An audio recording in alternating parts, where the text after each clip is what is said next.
بسم الله الرحمن الرحيم. الحمد لله الحمد لله حمدا كثيرا طيبا مباركا فيه كما يحب ربنا ويرضاه. أشهد أن لا إله إلا الله وحده لا شريك له، له الملك وله الحمد وهو على كل شيء قدير. اللهم علمنا ما ينفعنا وانفعنا بما علمتنا وزدنا علما بهذا الجلال والإكرام. اللهم أصلح لنا أجمعين النية والذرية والعمل. Ikhwati fillah, saudara-saudari muslimah yang semoga dirahmati Allah Subhanahu wa taala.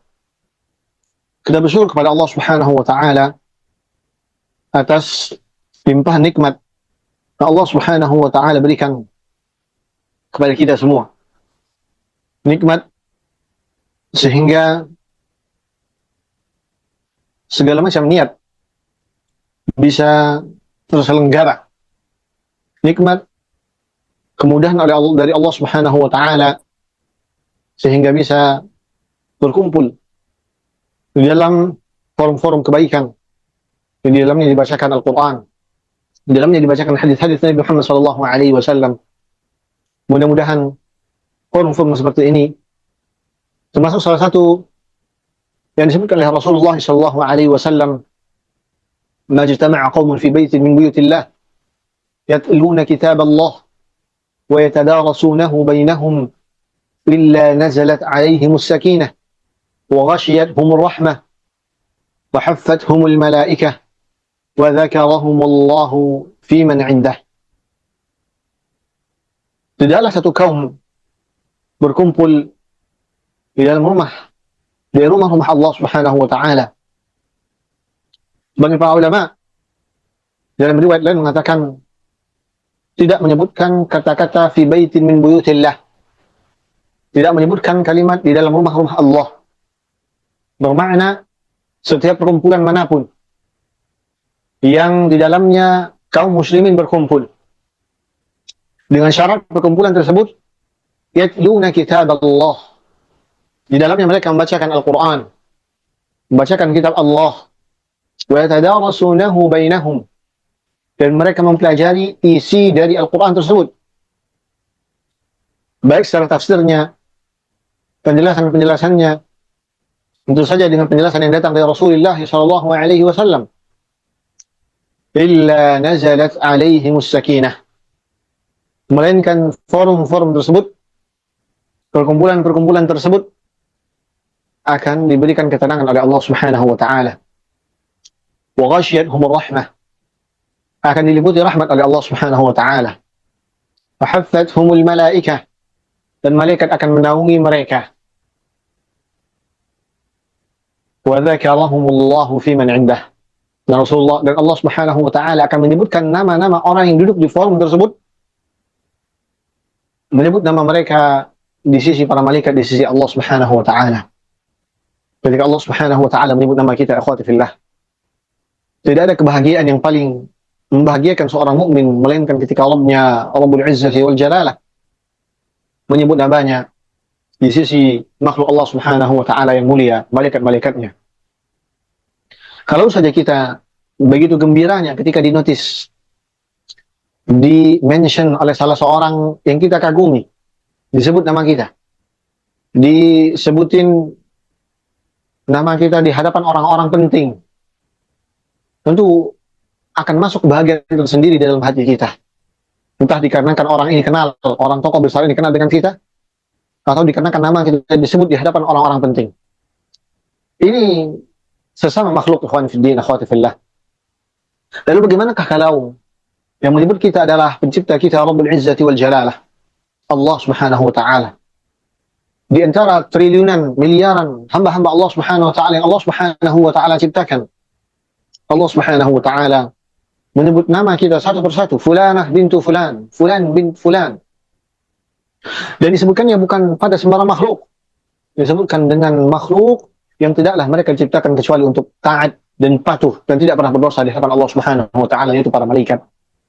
Maka kebahagiaan seperti ini adalah kebahagiaan yang begitu besar yang harusnya bisa masuk dalam jiwa seorang mukmin. Dan ini bisa didapatkan oleh orang-orang yang duduk di majelis-majelis ilmu, Mereka membaca Al-Quran, mereka mempelajari Al-Quran, mempelajari cara membacanya, mempelajari tafsir-tafsirnya, mentadabburi setiap ayat-ayatnya, mengamalkan apa yang ada dalam Al-Quran, mempelajarinya, saling mudarasah, saling mengingatkan tentang apa yang ada di dalam Al-Quran, karena kan itu adalah kalam Allah. Maka orang-orang yang duduk di perkumpulan-perkumpulan tersebut adalah orang-orang yang kelak akan disebutkan namanya di sisi Allah Subhanahu wa taala. Yang menyebutkannya adalah Allah Rabbul Izzati wal Jalalah. Maka sudah seharusnya kita berbangga. Sudah seharusnya kita bersyukur kepada Allah Subhanahu wa taala. Dikarenakan Allah Subhanahu wa taala sudah bukakan pintu-pintu kebaikan kepada kita. Kita dimudahkan untuk merealisasikan niat yang tadinya hanya kita canangkan. Kemudian Allah Subhanahu wa taala mudahkan kita sehingga kita bisa hadir. Kemudian masuk ke forum-forum seperti ini. Semoga Allah Subhanahu wa taala berkahi setiap forum-forum yang di dalamnya dibacakan Al-Qur'an, di dalamnya dibacakan hadis Muhammad sallallahu alaihi wasallam. Akhwati fillah, di antara keistimewaan yang Allah Subhanahu wa taala berikan kepada Rasulullah sallallahu alaihi wasallam adalah Rasulullah sallallahu alaihi wasallam diberikan jawami'ul kalim. Apa itu jawami'ul kalim? Jawami'ul kalim adalah ucapan-ucapan singkat yang bermakna padat. Artinya Rasulullah sallallahu alaihi wasallam diberikan kemampuan untuk menjelaskan sesuatu dengan cara yang paling mudah. Akan tetapi makna yang terkandung di dalam ucapan tersebut maknanya sangatlah dalam. Dan ini merupakan mukjizat dari Nabi Muhammad sallallahu alaihi wasallam. Kalau seorang guru saja akan disenangi oleh murid-muridnya ketika guru tersebut bisa menyampaikan sesuatu dengan bahasa yang paling mudah, bisa menyampaikan atau mempermudah sesuatu yang tampaknya sulit, kemudian bisa dimengerti oleh murid-muridnya, dia akan menjadi guru idola. Lalu bagaimanakah ketika itu adalah Rasulullah SAW yang menjelaskan sesuatu tentang agama ini dengan cara yang paling mudah, menjelaskan tentang bagaimana menuju Allah Subhanahu wa taala dengan cara yang paling simpel. Tentunya ini merupakan satu kemampuan yang tidak dimiliki oleh setiap orang. Sebagaimana guru-guru tadi, tidak semua guru bisa memudahkan penjelasannya di hadapan murid-muridnya. Ada guru-guru yang mungkin secara keilmuan cukup mumpuni, punya kompetensi di dalam satu bidang ilmu, akan tetapi dikarenakan belum terbiasa dalam menjelaskan sesuatu, ada hal-hal yang sulit dimengerti oleh muridnya, bahkan terkadang hal-hal yang mudah, dikarenakan cara menjelaskannya yang salah, maka akan salah difahami atau akan sukar dimengerti oleh murid-muridnya. Lalu ada pula guru yang membahasakan sesuatu, ketika menjelaskan sesuatu yang sulit sekalipun akan mudah dimengerti dan difahami oleh murid-muridnya. Tentu guru yang model kedua ini adalah guru yang disenengin oleh murid-muridnya. Dan guru seperti ini sangatlah sedikit. Hanya orang-orang yang diberikan kemudahan lisan oleh Allah Subhanahu wa taala. Kemampuan berbicara ini, akhwati fillah, adalah kemampuan yang bukan hanya sesuatu yang bisa diraih dengan cara berusaha. Dan semua adalah mauhibah dari Allah. Selain kita berusaha dengan banyak latihan, maka kita perlu untuk berdoa kepada Allah agar diberikan lisan yang mudah dimengerti. Terutama ketika kita berada di bidang-bidang yang menuntut kita bisa menjelaskan secara lebih mudah. Guru misalnya, ya. Terlebih lagi seorang sosok yang diberikan keutamaan oleh Allah Subhanahu wa taala, ditugaskan untuk menjadi seorang nabi dan rasul. Tersebutlah kisah tentang Nabi Musa alaihi salam yang diceritakan oleh para ulama bahwasanya Nabi Musa alaihi salam memiliki sedikit keterbatasan dalam berbicara. Disebutkan bahwasanya sebab keterbatasan atau sulitnya Nabi Musa alaihi salam dalam berbicara ini adalah dikarenakan di waktu kecil pernah diuji oleh Fir'aun, ya, ketika itu untuk memilih antara bara api atau makanan. Karena Nabi Musa alaihissalam ketika itu belum bisa memilah mana yang baik dan mana yang buruk, akhirnya beliau mengambil bara api, kemudian melepuhlah lidahnya sehingga terjadi kesulitan dalam berbicara. Ketika diperintahkan oleh Allah Subhanahu wa taala untuk memulai dakwahnya kepada Fir'aun, sebagaimana firman Allah Subhanahu wa taala, "Idhhab ila Fir'aun fa innahu tagha." Pergilah kalian berdua, yakni Nabi Musa alaihissalam dan juga saudaranya Harun alaihissalam. Pergilah kalian berdua kepada Fir'aun. فقولا له قولا لينا لعله يتذكر أو يخشى. Lalu katakanlah kepada orang ini, kepada Fir'aun ini, perkataan-perkataan yang baik, perkataan-perkataan yang lembut, qawlan layyina, perkataan-perkataan yang bisa menghujam ke dalam dada, walaupun terkadang, walaupun bahasanya adalah bahasa yang halus. La'allahu yatadhakkaru aw yakhsha. Harapannya dengan cara demikian, Fir'aun ini hatinya akan melunak, paling tidak dia akan ingat kepada Allah Subhanahu wa taala. Lalu apa kata Nabi Musa alaihissalam ketika mendapatkan perintah untuk berdakwah kepada Fir'aun? Dia mengkhawatirkan dirinya yang tidak lancar dalam berbicara. Kemudian dia berdoa kepada Allah Subhanahu wa taala, "Wahlul 'uqdatan min lisani yafqahu qawli." Ya Allah, hentaskanlah kekakuan di dalam lisanku sehingga ketika aku berbicara mereka akan faham dengan apa yang akan aku sampaikan. Bukan hanya demikian, Nabi Musa alaihissalam minta teman agar nantinya ketika mulai terbata-bata dalam berbicara, dia ada teman yang bisa mengucapkannya. Maka Nabi Musa alaihissalam minta Harun sebagai temannya yang lebih fasih dalam berbicara untuk menjelaskan nantinya ketika dalam berdakwah. Kisah tentang Nabi Musa alaihissalam ini kita ambil tentang betapa pentingnya lisan seorang nabi ketika dia menjelaskan sesuatu, dan ini merupakan kemampuan yang Allah Subhanahu wa taala berikan kepada para anbiya. Mereka menjelaskan kalimat-kalimat risalah ini dengan kalimat-kalimat yang jelas, yang mudah untuk dipahami, sehingga dakwah itu pun sampai dan tegak hujah di atas umatnya. Di antara keistimewaan Rasulullah SAW adalah bahwasanya Rasulullah SAW diberikan keutamaan atau kemampuan untuk berbicara dengan kalimat-kalimat yang singkat namun maknanya padat. Dikarenakan hal inilah para ulama sejak dahulu sampai hari ini mereka berusaha untuk mengumpulkan sabda-sabda Nabi Muhammad SAW yang diksinya singkat, yang narasinya singkat, akan tetapi punya makna-makna yang dalam dan mengakar di dalam kehidupan seorang mukmin.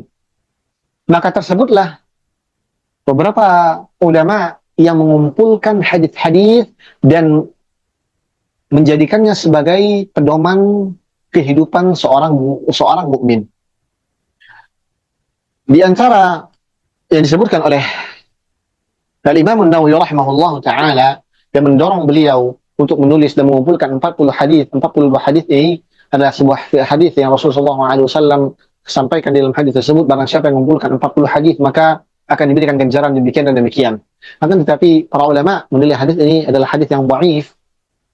Ya, hadis yang mengumpulkan 40 hadis ini adalah hadis yang dhaif. Akan tetapi tetap saja para ulama ini berusaha untuk mengumpulkan 40 hadis ini, walaupun mereka tidak mendapatkan fadilah sebagaimana tertera dalam hadis dhaif tadi, paling tidak mereka sudah mengumpulkan apa yang memudahkan manusia untuk menjalani kehidupan mereka.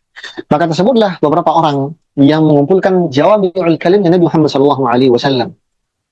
Salah satu yang paling masyhur adalah yang dikumpulkan oleh Imam An-Nawawi rahimahullah ta'ala, kemudian masyhur dengan Al-Arba'un An-Nawawiyah, 40 hadis yang dikumpulkan oleh Imam An-Nawawi rahimahullah ta'ala. Kemudian ada juga Ibnu Daqiq Al-Aid, juga ada Ibnu Rajab, yaitu beliau menambahkan dari Arba'un Nawawiyah sekitar 8 atau 10 hadis sehingga menggenapkan kumpulan Al-Arba'un Nawawiyah ini dengan tambahan dari Ibnu Rajab sehingga menjadi 50-an hadis. Kemudian Ibnu Rajab Al-Hanbali dengan kitab beliau Fathul Mubin bi Syarh Al-Arba'in, kemudian Mushaf Al-Bugha dan lain sebagainya. Maka banyak sekali para ulama yang mengumpulkan hadis-hadis jawami'ul kalim Nabi Muhammad SAW, kemudian membukukannya dengan satu buku. Ada yang mengumpulkan 40 hadis tentang perkara-perkara jihad, ada yang mengumpulkan 40 hadis tentang perkara-perkara akhlak, ada yang mengumpulkan 40 hadis tentang perkara-perkara manhaj dan lain sebagainya. Dan metode ini diambil oleh para ulama zaman dahulu sampai sekarang. Bahkan guru-guru kita, asatidzah kita, ada beberapa orang yang mengumpulkan 40 hadis ini. Di antara yang paling kita kenal dan pernah kita pelajari adalah 40 hadis fil manhaj milik Abu Unaisah Abdul Hakim bin Amir Abdad hafizahullah taala. beliau mengumpulkan 40 hadis yang di dalam hadis-hadis ini membahasakan atau membicarakan tentang manhaj ahlu sunnati wal jamaah dalam perkara-perkara agama. Intinya, yang ingin kita sampaikan bahwasanya apa yang akan kita pelajari ini, akhwati fillah, adalah kumpulan jawami'ul kalimnya Nabi Muhammad SAW. Maka akan kita dapat di dalam Al-Arba'un An-Nawawiyah ini, nas atau diksi-diksi atau kalimat-kalimat yang akan keluar dari hadis ini, narasinya sedikit, diksinya sedikit, kalimat-kalimatnya sedikit, dan pendek-pendek hadisnya, akan tetapi punya makna yang sangat dalam, punya makna yang begitu luas, sehingga layak untuk dijadikan pegangan dalam kehidupan sehari-hari. Para ulama banyak sekali memuji karya dari Imam An-Nawawi rahimahullah taala ini. Di antara para ulama dengan pujiannya, mereka mengatakan bahwasanya Al-Arba'un Nawawiyah ini mencakup berbagai macam permasalahan-permasalahan dalam kehidupan seorang mukmin. Dari masalah hati, kemudian dalam masalah perkara-perkara atau amalan-amalan lisan, amalan-amalan jawarih, semuanya sudah diatur di dalam kumpulan hadis-hadis ini. Maka ketika seorang mukmin membaca kumpulan hadis-hadis yang dikumpulkan oleh Imam An-Nawawi rahimahullah taala ini, maka setidaknya dia memiliki pegangan atau pedoman dalam beribadah, dalam beragama. Insyaallah taala kita akan lihat dan akan kita keluarkan setiap faedah-faedah yang ada di dalam setiap hadis yang akan disampaikan oleh Syekh, yang disampaikan oleh Imam An-Nawawi rahimahullah taala. Kita akan keluarkan ya apa yang bisa kita ambil dari segi akidah, apa yang bisa kita ambil dari hadis tersebut dari segi fikihnya. Kemudian kita akan lihat praktiknya dalam kehidupan kita sehari-hari, dan tak lupa juga sebelum itu semua kita akan mengeluarkan sedikit biografi singkat setiap para sahabat yang kita dapatkan hadisnya dari mereka. Sehingga dalam pembelajaran kita terhadap kitab Al-Arba'un Nawawiyah ini, kita mengambil berbagai macam faedah. Yang pertama, kita mengenal tentu saja sabda Rasulullah SAW, jawami'ul kalim Nabi SAW. Kemudian kita juga akan mengenal para sahabat ridwanullahi alaihim ajma'in dengan cara kita mengeluarkan biografi setiap para periwayat hadis dari para sahabat ini. Kemudian kita akan mempelajari makna-makna tersirat dari hadis-hadis tersebut. Kemudian kita akan mengambil penjelasan singkatnya, ya. Dan yang syarah yang kita akan gunakan adalah syarahnya dari Imam Ibnu Rajab Al-Hanbali dalam kitab beliau Jami'ul Ulum wal Hikam, dan juga faedah dan kaidah-kaidah yang bisa kita ambil dalam satu hadis. Dan ini kita ambil dari kitab Qawaid wa Fawaid Al-Arba'in An-Nawawiyah bi qalam Nazim Muhammad Sultan, sebuah kitab yang dikarang oleh Syekh Nazim Muhammad Sultan. Di dalamnya beliau mengeluarkan untuk setiap hadis qawaid serta fawaid yang bisa diambil dan dipraktekkan dalam kehidupan sehari-hari dan menjadi pegangan untuk setiap kaum muslimin dan juga kaum muslimat, sehingga mereka tidak beribadah melainkan dengan pedoman dan pegangan-pegangan yang kuat. Sebelum kita memulai hadis yang pertama, ada baiknya kita mengenal siapa penulis dari kitab Al-Arba'un An-Nawawiyah ini. Beliau adalah Al-Imam Yahya Ibn Sharaf Ibn Hasan Ibn Husain An-Nawawi Ad-Dimashqi. Jadi nama beliau adalah Yahya Ibn Sharaf. Sedangkan An-Nawawi adalah nisbat kepada tempat kelahiran beliau, yaitu daerah Nawa, sebuah kampung di daerah Damaskus yang sekarang merupakan ibu kota Suriah. Beliau memiliki laqab atau memiliki julukan yang diberikan oleh para ulama. Dan julukan yang paling masyhur untuk Imam An-Nawawi rahimahullah taala adalah Muhyiddin, yang menghidupkan agama. Karena memang Al-Imam An-Nawawi rahimahullah taala diberikan taufik oleh Allah Subhanahu wa taala sehingga beliau banyak sekali menelurkan karya-karya yang dengan karya tersebut agama Allah Subhanahu wa taala ini menjadi tegak. Sebutlah karyanya paling fenomenal apa yang akan kita baca pada pembahasan kita kali ini, yaitu kitab Al-Arba'in An-Nawawiyah. Sebutlah kitab Riyadhus Shalihin. Sebutlah kitab Syarah Sahih Imam Muslim, dan banyak kitab-kitab beliau yang lainnya yang dijadikan pedoman dan diterima oleh berbagai macam kalangan, menembus batasan-batasan mazhab, menembus batasan-batasan manhaj, bahkan menembus lintas-lintas sekte. Semuanya menerima bahwasannya karya dari Imam An-Nawawi rahimahullah taala ini adalah karya yang menghidupkan agama Islam, yang menghidupkan kembali ruh agama Islam ini di tengah-tengah umatnya sendiri. Karenanya, para ulama ketika mereka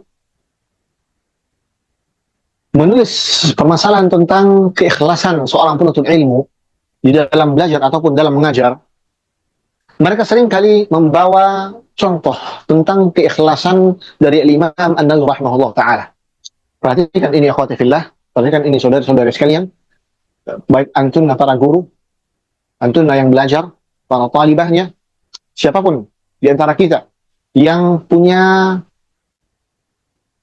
keterikatan kuat dengan ilmu ini, ilmu Al-Quran kayak itu, ataupun ilmu-ilmu yang lainnya. Pentingnya ikhlas di dalam menuntut ilmu ataupun mengajarkan ilmu. Al-Imam An-Nawawi rahimahullah ta'ala hidup hanya sekitaran 40 tahun saja. 40 tahun adalah usia yang cukup singkat dibandingkan rata-rata umur umat Nabi Muhammad SAW. Akan tetapi, kita melihat nama beliau sampai saat ini, hampir di setiap waktu disebutkan nama beliau oleh banyak kaum muslimin. Dimanapun. Hampir setiap, kalau misal saja kita hitung, dalam setiap waktu, dalam setiap menit misalnya, ya, ditegakkan azan dan salat di tempat-tempat tertentu di seluruh dunia ini, dan kalau kita permisalkan bahwasannya di setiap selesai salat fardu dibacakan hadis-hadis dari kitab Riyadhus Shalihin atau kitab Al-Arba'un An-Nawawiyah, maka dalam 24 jam An-Nawawi rahimahullah taala akan terus tersebut dan tentu saja akan diiringi dengan kalimat rahimahullah, semoga Allah Subhanahu wa taala merahmati beliau. Ini bagaimana fungsi keikhlasan atau efek dari ikhlas yang dilakukan oleh Imam An-Nawawi rahimahullah taala, sehingga ilmu yang beliau pelajari kemudian beliau ajarkan mendapatkan keberkahan, sehingga seakan-akan beliau rahimahullah taala hidup untuk kedua kalinya dengan umur yang lebih panjang. Ini pentingnya ikhlas, akhwati fillah. Hendaknya kita belajar menuntut ilmu, mengharapkan wajah Allah Subhanahu wa taala. Dan berulang kali kita sudah menjelaskan tentang bagaimana cara kita ikhlas dalam menuntut ilmu. Niatkan untuk mengangkat kebodohan dari diri sendiri, niatkan untuk nantinya menyebarkan kebaikan ini kepada orang lain, niatkan pula untuk agar ilmu ini tetap eksis dan tidak hilang dari permukaan bumi. Maka ketika niat itu sudah di antara tiga niat ini sudah menjadi bahan bakar kita dalam belajar, maka biidznillah kita termasuk dari orang-orang yang ikhlas mengharapkan wajah Allah Subhanahu wa taala. Al-Imam An-Nawawi rahimahullah taala dididik oleh ayah beliau yang terkenal dengan kesalehan dan ketakwaannya. Beliau mulai belajar di Kutaib atau Katatib, tempat belajar baca tulis untuk anak-anak, atau mungkin kalau di hari ini kita lebih mengenalnya dengan TPA. Jadi beliau belajar di awal masa kehidupannya, di masa balitanya, atau masa anak-anaknya, di TPA kecil. Kemudian beliau belajar dengan ayah beliau, belajar dengan guru-guru yang ada di kampung beliau di Nawa.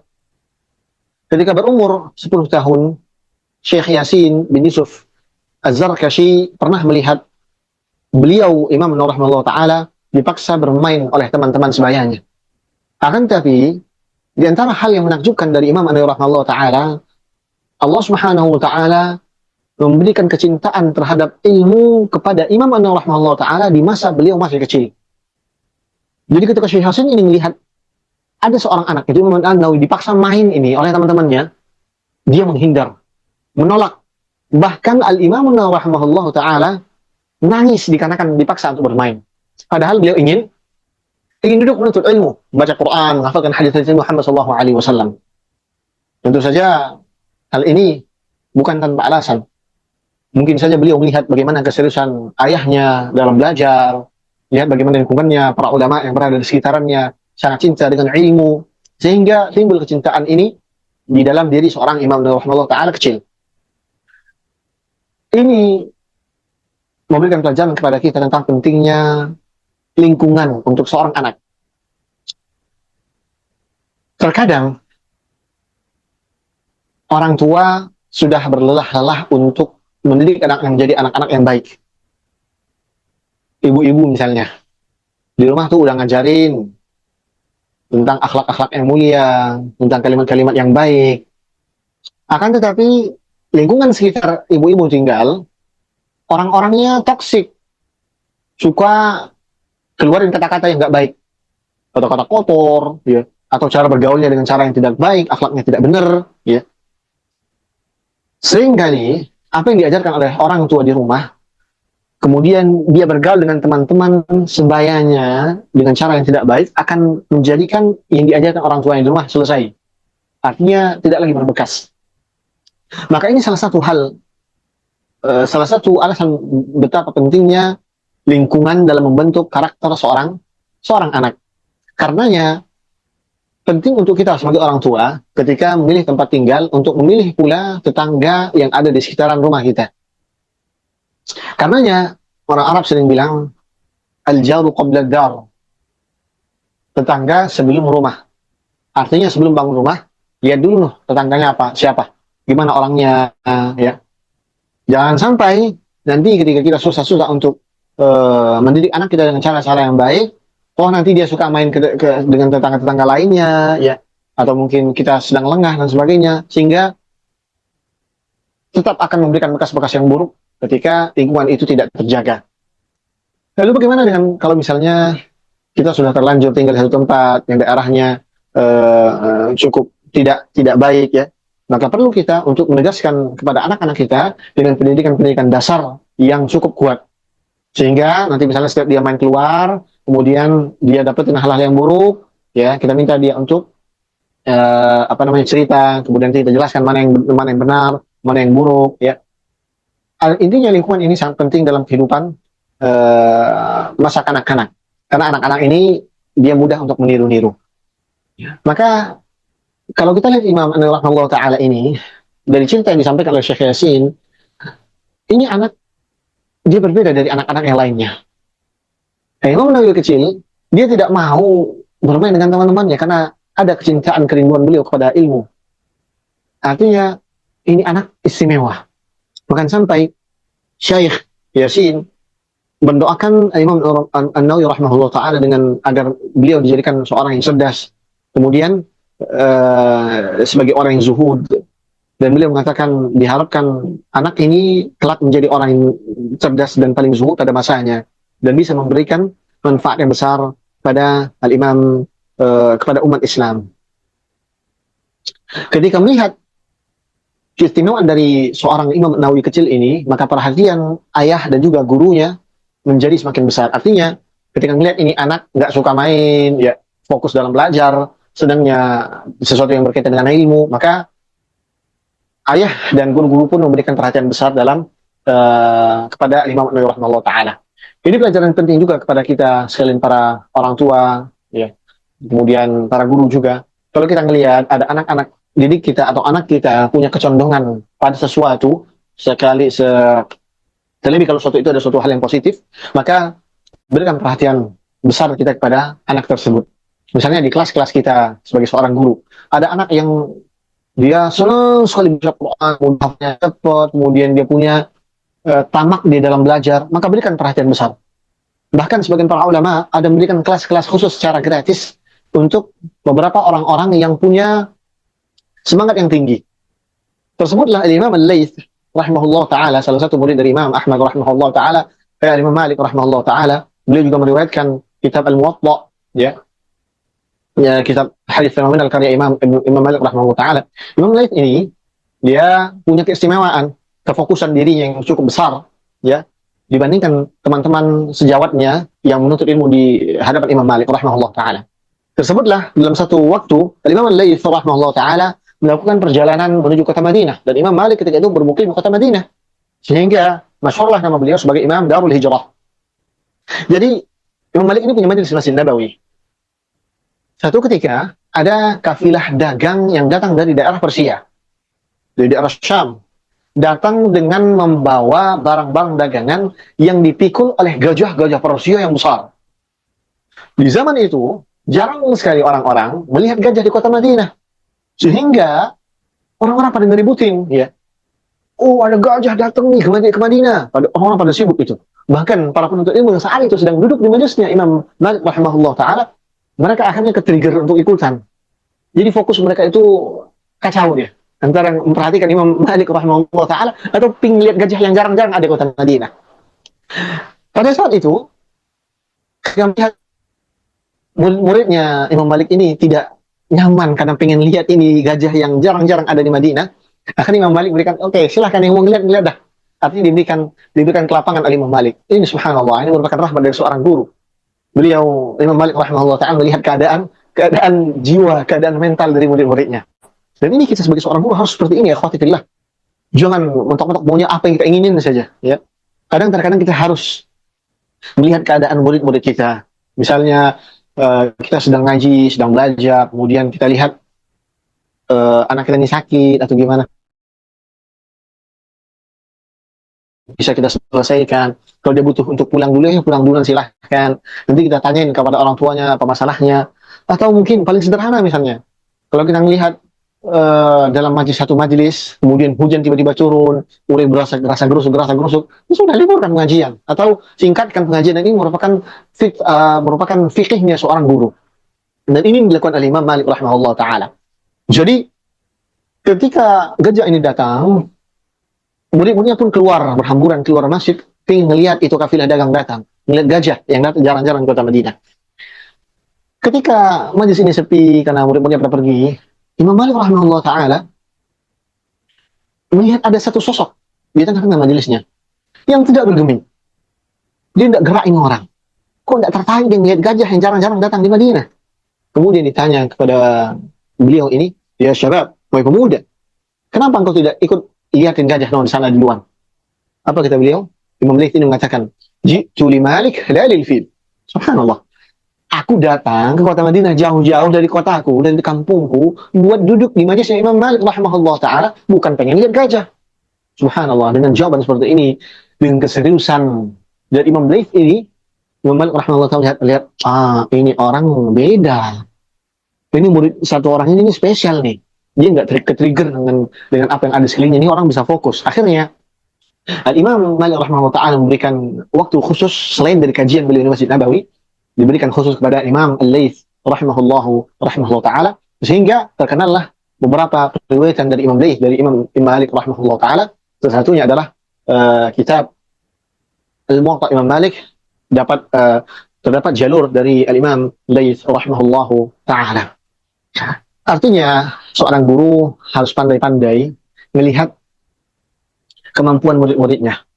Kalau ada seorang murid yang punya kecondongan pada hal-hal yang positif, maka berikan dia perhatian lebih. Bukan untuk pilih kasih, akan tapi untuk melihat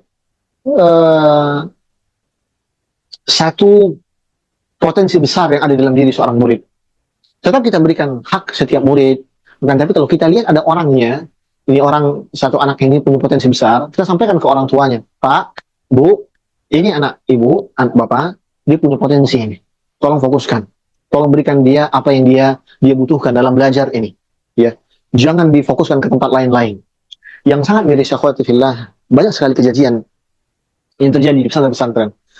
Ya, dulu di masa Anda pernah mengabdi di salah satu pesantren di Kalimantan, ada anak ini masya Allah, dia punya kecenderungan yang kuat dalam Al-Quran. Penghafalnya cepat, bacaannya masya Allah zain, bagus. Ya, kita lihat ini anak punya kecenderungan dalam ilmu agama. Dia belajar fikih, kencang, hadis-hadis hafalan kencang dan sebagainya. Akhirnya salah seorang guru, kalau tidak salah muda pada saat itu, menyampaikan ke orang tuanya, Pak, ini anak bapak, dia punya potensi nih, tolong fokuskan. Masya Allah, subhanallah, anak ini ternyata ditarik oleh ayahnya karena lihat kecerdasannya, ditarik kemudian disekolahkan di sekolah-sekolah umum, dikarenakan mungkin ini pinter nih, kayaknya nggak cocok di pondok. Subhanallah. Padahal orang-orang seperti ini sangat dibutuhkan di dalam agama kita. Ketika anak ini dimanfaatkan, anak ini akan memberikan satu hal yang biiznillah kita berkhusnul kepada Allah Subhanahu wa taala. Anak ini bisa memberikan kontribusi dalam dakwah misalnya. Bukan hanya untuk dakwah, ini akan berefek kepada orang tuanya. Tentu orang tuanya akan mendapatkan ganjaran pahala yang cukup besar. Ganjaran ketika anak ini mengajarkan sesuatu kepada di jalan Allah Subhanahu wa taala. Ini yang sangat kita sayangkan. Banyak sekali orang tua yang ketika melihat anak-anaknya yang pinter dan sebagainya diarahkan ke arah-arah, diarahkan ke pendidikan-pendidikan dunia. Bukan tidak boleh, boleh sekali. Kita tidak melarang hal itu. Kan tapi jangan sampai salah kaprah sehingga kita hanya melihat ketika anak kita ini bandel, anak ini nakal, anak ini susah diatur, baru kita masukin pondok. Udahlah, yang nggak bisa diatur ini kita lepas tangan, masukin aja ke pondok udah. Ini salah kaprah. Islam, agama kita, ilmu agama ini adalah sesuatu yang mulia. Dan kita lihat para ulama, kecerdasan mereka luar biasa. Dan bahkan lebih kecerdasan orang-orang atau tokoh-tokoh dunia. Aristoteles itu lewat dengan kecerdasannya Imam Syafi'i rahimahullah ta'ala. Siapa yang bisa sekali mendengar kemudian menjelaskan tanpa salah sedikit pun? Imam Bukhari rahimahullah ta'ala kecerdasan hafalannya begitu kuat. Dibolak-balik hadis, digonta-ganti periwayatnya, akan tapi beliau bisa menjelaskan secara detail. Bukan hanya yang benar, yang salah pun dijelaskan oleh Imam Bukhari rahimahullah ta'ala. Sebegitu kuatnya ingatan Imam Bukhari rahimahullah ta'ala. Maka yang berhubungan dengan agama ini perlu orang-orang cerdas. Dan kita sebagai guru harus jeli melihatnya. Maka butuh kerjasama antara guru, wali murid, ya, wali santri, untuk memberikan strategi kepada murid-murid atau anak-anak yang punya potensi besar ini. Tentu saja kita berhusnuzon kepada Allah Subhanahu wa taala agar kelak anak-anak ini menjadi bermanfaat untuk Islam dan juga kaum muslimin. Dan inilah yang dilakukan oleh guru dan ayahnya Imam An-Nawawi rahimahullah taala. Kita lanjutkan. Al-Imam An-Nawawi rahimahullah taala tinggal di kota Nawa, di daerah Nawa ini hingga beliau berusia 18 tahun. Artinya 18 tahun beliau nggak ada keluar-keluar. Jadi cuma belajar di kotanya saja. Kemudian pada tahun 649 Hijriyah, ia memulai rihlah talabul ilminya ke Dimashq, yaitu ke kota Dimashqnya. Jadi kita gambarkan bahwasanya Nawa ini, ya, kampung Nawa ini, dia berada di salah satu sudut kota Damaskus.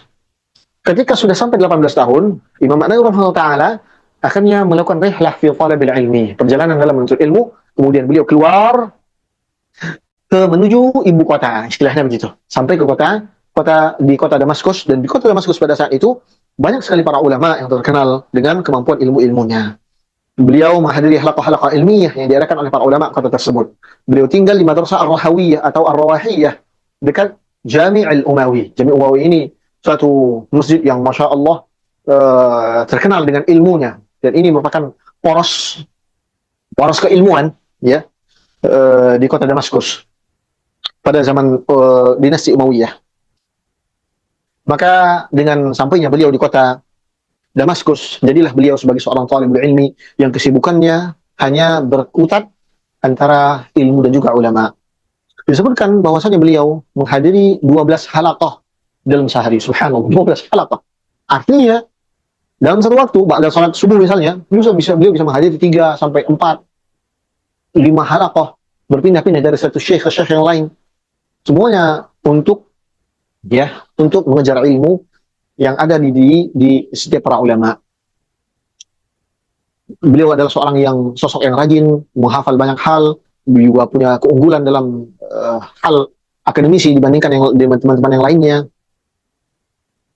Bahkan dalam kitab Syajaratul Zahab, beliau berkata tentang diri beliau sendiri, aku menulis segala yang berhubungan dengan sesuatu yang aku dapatkan, penjelasan kalimat, ataupun memberikan harakat-harakat, dan Allah Subhanahu wa taala telah memberikan barakah dalam waktuku. Dan inilah hakikat dari keberkahan waktu.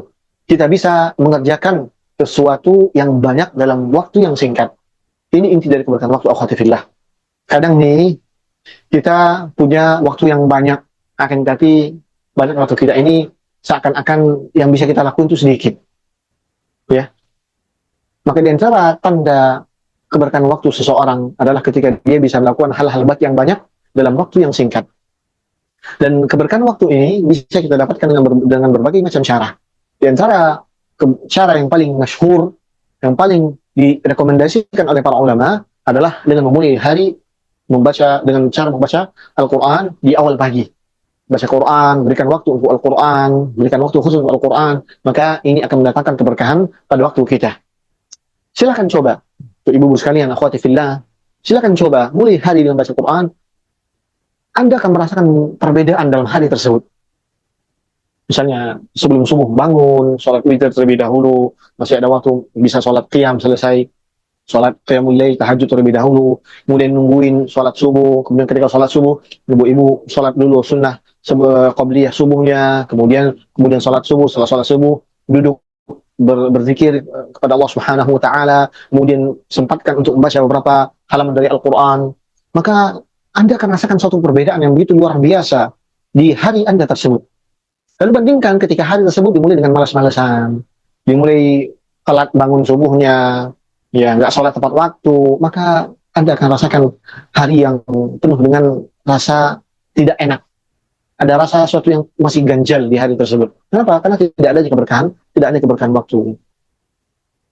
Di antara guru-guru Imam An-Nawawi rahimahullah taala adalah, Anda sebutkan beberapa saja tanpa menjelaskan siapa beliaunya. Di antara syekh-syekh beliau atau guru-guru beliau adalah Abdul Baqa An-Nablusi, Abdul Aziz Muhammad Al-Ausi, Abu Ishaq Al-Muradi, Al-Faraj Al-Qudama Al-Maqdisi. Ini seorang ulama yang besar.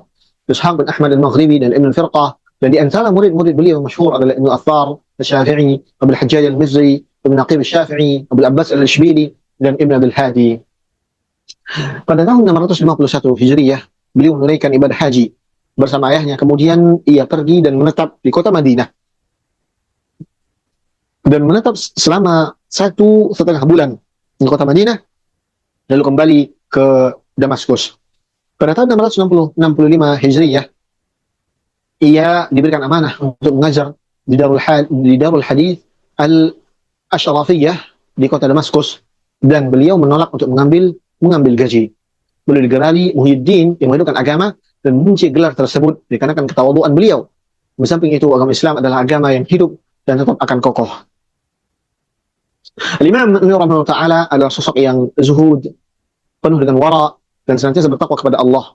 Beliau hidup dengan sederhana, qanaah, dan penuh kewibawaan. Beliau menggunakan banyak waktu beliau di dalam ketaatan, seringkali tidak tidur malam untuk ibadah dan menulis. Beliau pun juga menegakkan amar ma'ruf dan nahi munkar, termasuk kepada para penguasa, dengan cara yang telah digariskan oleh Islam.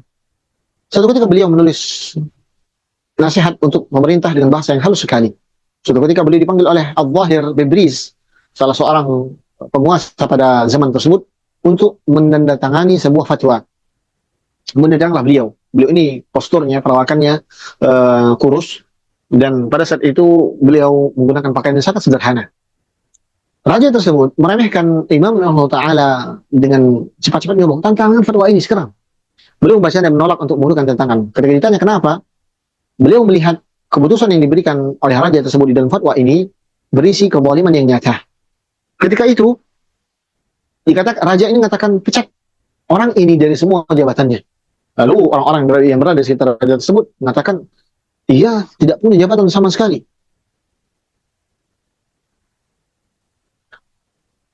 Sehingga ketika marah raja ini begitu kuat, akan tetapi beliau mengatakan, ada sesuatu yang menghalangiku untuk mencelakakan Imam An-Nawawi Ta'ala, ada sesuatu yang mengganjal di hatiku, dikarenakan Allah Subhanahu Wa Ta'ala memberikan kewibawaan yang begitu besar di dalam jiwa seorang Imam An-Nawawi Rahimahullahu Ta'ala.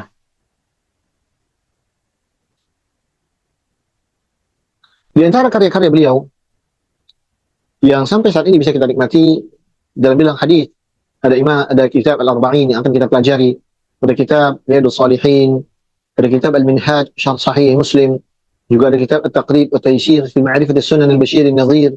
Dan dalam bidang fiqih, beliau termasuk salah satu penggawa dari mazhab Syafi'i, dan juga sosok yang menyebarkan mazhab Syafi'i ke seantero dunia. Di antara kitab beliau adalah Minhajul Talibin, Rawdatul Talibin, Al-Majmu' Syarh Al-Muhadzab, dan lain sebagainya, semuanya dalam bidang fiqih. Di dalam bidang bahasa, beliau memiliki kitab Tahdhibul Asma' wal Lughat. Di dalam kitab ini, beliau menjelaskan nama-nama tokoh-tokoh terkenal, kemudian memberikan biografi singkat untuk setiap tokoh-tokoh tersebut. Dan juga di dalam kitab Tahdhibul Asma'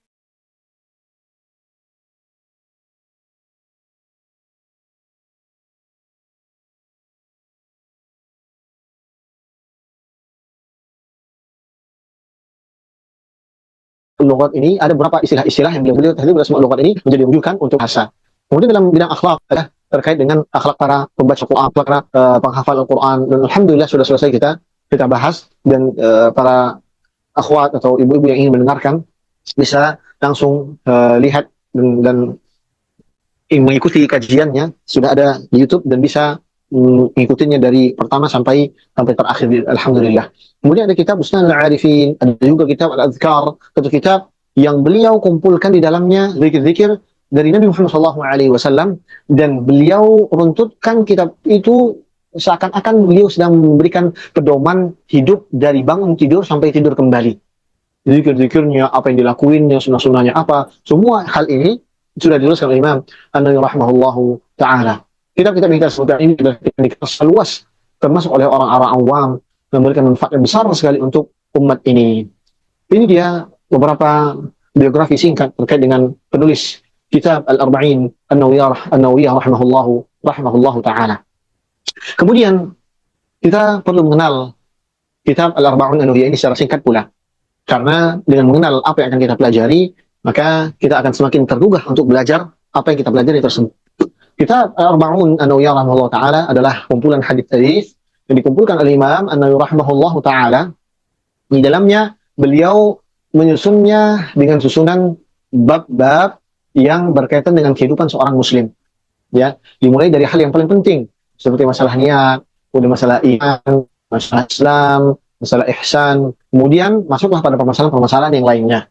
Dikatakan oleh para ulama terkait dengan Al-Arba'un Nawawiyah ini, mereka mengatakan siapa saja yang mempelajari dan memahami kitab Al-Arba'un Nawawiyah, maka setidaknya dia sudah memegang kunci-kunci pedoman dalam dia beragama. Karena di dalamnya Al-Imam An-Nawawi rahimahullah ta'ala memberikan setiap porsi sisi kehidupan seorang mukmin. Masalah hati, masalah lisan, kemudian masalah muamalah, masalah akhlak, kemudian bahkan masalah-masalah tentang warisan akan disebutkan juga di situ. Ya, juga bagaimana tentang bahkan masalah jihad dan bagaimana Islam mengajarkan tentang jihad yang benar. Semuanya sudah dijelaskan dijelaskan di dalam kitab Al-Arba'un An-Nawawiyah ini. Maka intinya dari apa yang akan kita pelajari, 40 hadis ini adalah bilangan-bilangan yang dapat menjanjikan keselamatan seorang mukmin ketika dia benar-benar paham tentang apa yang dijelaskan oleh Rasulullah SAW dalam kumpulan Jawami'ul Kalimnya yang sudah dikumpulkan oleh Imam An-Nawawi rahimahullahu taala. Maka biidznillah taala, dengan mengharapkan pertolongan dari Allah Subhanahu wa taala, kita akan mulai pembelajaran kitab Al-Arba'un An-Nawawiyah ini. Biidznillah taala kita akan kupas, kita akan gali faedah-faedah tentang kaidah-kaidah yang bisa kita ambil dari setiap hadis yang disampaikan oleh Imam An-Nawawi rahimahullah taala yang sampai kepada Rasulullah sallallahu alaihi wasallam. Ada beberapa catatan dalam hal ini. Al-Imam An-Nawawi rahimahullah taala, beliau termasuk orang yang berpendapat bahwa dibolehkannya menggunakan hadis-hadis yang lemah dalam hal fadilah-fadilah amal. Maka akan kita dapati dalam kitab Al-Arba'un Nawawiyah ini beberapa hadis yang dikomentari kesahihannya, kevalidannya oleh berbagai macam para ulama. Akan tetapi nantinya biidznillah taala kita akan jelaskan di mana letak-letak kelemahan dalam satu hadis tersebut, dan kita akan kuatkan dengan hadis-hadis yang lainnya yang senada dengan hadis yang disebutkan oleh Imam An-Nawawi rahimahullah taala di sini, yang akan menguatkan pembahasan yang sedang dibahas oleh Imam An-Nawawi rahimahullah taala. Dan tentu saja kita mengharapkan kemudahan dari Allah dan taufiknya sehingga kita dibukakan pintu-pintu ilmu dan dimudahkan untuk memahami apa yang disampaikan oleh Rasulullah SAW dan juga dikumpulkan oleh Imam An-Nawawi rahimahullahu taala. Maka dengan demikian selesailah kita menjelaskan muqaddimah pembahasan dalam kitab Al-Arba'un An-Nawawiyah. Karena di antara metode para ulama sebelum mereka memulai membahas satu kitab, mempelajari satu kitab, perlu dipelajari dua materi penting. Yang pertama terkait dengan penulisnya, yang kedua terkait dengan kitab yang akan dibahas biidznillah taala. Dan alhamdulillah barusan kita selesaikan pembahasan terkait secara ringkas tentunya terkait dengan biografi Imam An-Nawawi rahimahullah taala dan penjelasan singkat terkait kitab Al-Arba'un An-Nawawiyah rahimahullahu taala ini. Dan juga perlu kita ingat, kalimat Al-Arba'un walaupun bermakna 40, maka total hadis yang dikumpulkan oleh Imam An-Nawawi rahimahullah taala lebih dari 40 hadis. Terdapat 42 hadis dalam sebagian riwayat kitab, 43 hadis. Dan tapi orang Arab biasanya menyebutkan angka yang dibulatkan. Misalnya kurang dari 45 maka disebutlah 40 hadis. Misalnya lebih dari 45 maka disebutlah 50 misalnya. Begitu, dibulatkan ke bilangan-bilangan yang yang lebih mudah untuk dipahami, dan bilangan-bilangan yang bulat 40, 50 dan sebagainya. Kemudian dikarenakan kita akan menggunakan syarah yang masyhur, yaitu kitab Al-Jami' Ulumul Hikam karya Imam Ibnu Rajab Al-Hanbali rahimahullah taala, kita akan tambahkan pula penjelasan terkait dengan tambahan hadis-hadis yang disempurnakan oleh Imam Ibnu Rajab rahimahullah taala atas Al-Arba'in An-Nawawiyah ini. Al-Imam Ibnu Rajab Al-Hanbali menambahkan beberapa hadis yang menyempurnakan pembahasan dari Arba'un An-Nawawiyah ini. Artinya ada sisi-sisi yang dinilai oleh Imam Ibnu Rajab masih belum diselangkupi oleh Imam An-Nawawi rahimahullah taala dalam kumpulan hadis-hadisnya ini. Sehingga nanti apa yang akan kita pelajari setidaknya ada 50 hadis yang merupakan jawami'ul kalimnya Nabi Muhammad sallallahu alaihi wasallam. Kita mohon kepada Allah Subhanahu wa taala agar diberikan umur yang panjang sehingga kita dimudahkan untuk mempelajari tentang hadis dari Rasulullah SAW ini. Dan semoga Allah Subhanahu wa taala memberikan taufik kepada kita agar bisa terus belajar, terus merasa kosong, terus merasa butuh kepada ilmu, walaupun mungkin sebagian antunna sudah pernah pelajari ini di majelis-majelis dengan guru-guru kita, maka tidak ada salahnya untuk mengulang. Bisa saja ada faedah yang baru, bisa saja ada kaidah yang baru, atau paling tidak, kalau semua yang akan disampaikan sudah pernah dipelajari, paling tidak untuk mengingatkan apa yang sudah pernah dipelajari. Semoga Allah memberikan taufik. Semoga Allah Subhanahu wa taala merahmati Imam An-Nawawi rahimahullah taala, merahmati guru-guru beliau, merahmati orang tua beliau, dan semoga Allah Subhanahu wa taala memberikan ampunan kepada pembicara, ibunya, ayahnya, pasangannya, dan anak-anaknya seluruh kaum muslimin. Dan terima kasih kepada antunna sekalian. Jazakumullahu khairan. Terima kasih kepada siapapun yang punya andil dalam kegiatan ini. Dan kami mohon maaf tidak ada sesi tanya jawab pada pertemuan kali ini, karena ini merupakan mukaddimah saja. Bismillah taala akan kita mulai pembelajarannya pada pekan depan, dan bismillah mudah-mudahan Allah membukakan pintu dan memudahkan untuk bisa buka tanya jawab pada setiap akhir sesinya.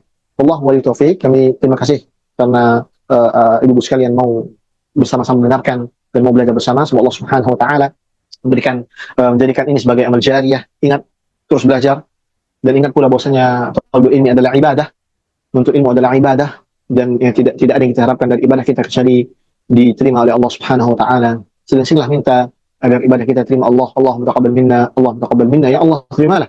Innaka antas samiul alim, sesungguhnya engkau adalah Rabb yang Maha mendengar lagi Maha mengetahui. Subhanakallahumma wa bihamdika asyhadu an la ilaha illa anta astaghfiruka wa atubu ilaik. Kami izin mohon undur diri. Wassalamualaikum warahmatullahi wabarakatuh.